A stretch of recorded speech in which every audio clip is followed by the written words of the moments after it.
Hello everyone. इस video में हम हिस्ट्री पीरियड को तीन पार्ट्स में डिवाइड करेंगे और तीनों को बारी बारी से हम देखेंगे। फर्स्ट है इसमें प्री हिस्ट्री। प्री हिस्ट्री का ड्यूरेशन जो होता है वो 2.5 मिलियन ईयर से 2000 BCE तक होता है। इस प्री हिस्ट्री पीरियड में क्या होता है कि हमारे पास कोई रिटर्न एविडेंसेस या टेक्स्ट नहीं अवेलेबल होता है, केवल इसमें आर्कियोलॉजिकल एविडेंसेस अवेलेबल होते हैं।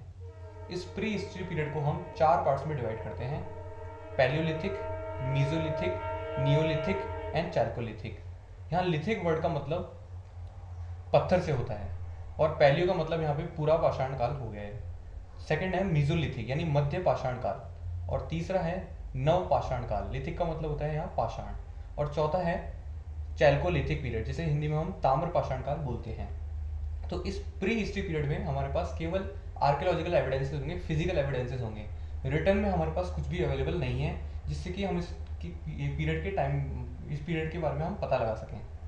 नेक्स्ट है प्रोटो हिस्ट्री। प्रोटो हिस्ट्री का जो पीरियड होता है वो हिस्ट्री और प्री हिस्ट्री के बीच का होता है।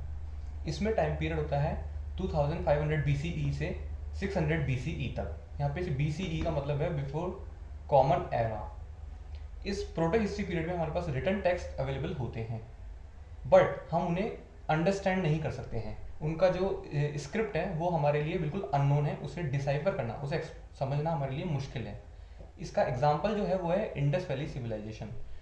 आप जानते हैं कि इंडस वैली सिविलाइजेशन में हमें कई सारे एविडेंसेस मिले हैं, लाइक सील हमें मिला है, लाइक डायंसिल गर्ल की हमारे पास आइडॉल है, हमारे पास टेराकोटा मिले हैं, और भी कई सारे पार्ट्स हैं जो बरीड हमें मिले हैं। बट उन पे जो भी स्क्रिप्ट लिखी हुई है उससे हम इसके बारे में नहीं बता पाते हैं, उसको हम रीड नहीं कर पाते हैं। लास्ट है इसमें हिस्ट्री वाला पार्ट जो कि लास्ट है। इसमें दोनों तरीके के एविडेंसेस हमारे पास अवेलेबल है, रिटर्न भी यानी टैक्सेस भी हमारे पास अवेलेबल है, और दूसरा जो फिजिकल एविडेंसेस है वो हमारे पास अवेलेबल है। और इसमें जो रिटर्न टैक्स है हमारे पास उसको हम रीड कर सकते हैं, लाइक फॉर एग्जाम्पल वेद्स। तो वेद्स को हम रीड कर सकते हैं, नॉर्मल संस्कृत लैंग्वेज में वो लिखे हुए हैं। इसमें जो वैदिक सिविलाइजेशन है वो इसका एग्जाम्पल है इस हिस्टोरिकल पीरियड का। और वैदिक सिविलाइजेशन में जैसा कि अपन जानते हैं कि दो पार्ट्स में डिवाइडेड है, अर्ली वैदिक एज और लेटर वैदिक एज। अर्ली वैदिक एज का जो पार्ट है उसमें जो टेक्स्ट मिला है वो हमें ऋग्वेद मिला है, और ऋग्वेद को हम इजीली समझ सकते हैं। और जो सेकंड लेटर वैदिक एज है इसमें तीन तरीके के वेद हमें मिलते हैं, अथर्ववेद, सामवेद और यजुर्वेद। तीनों को ही हम अंडरस्टैंड कर सकते हैं। अब अपन कंक्लूजन पार्ट पे आते हैं। जो प्री हिस्ट्री का पीरियड होता है उसमें हमारे पास रिटर्न टेक्स्ट अवेलेबल ही नहीं है, केवल हमारे पास फिजिकल ऑब्जेक्ट्स हैं, उनसे हम थोड़ा आइडिया लगा सकते हैं कि ये टाइम कैसा रहा होगा, यहाँ के लोगों की लिविंग कैसे रही होगी।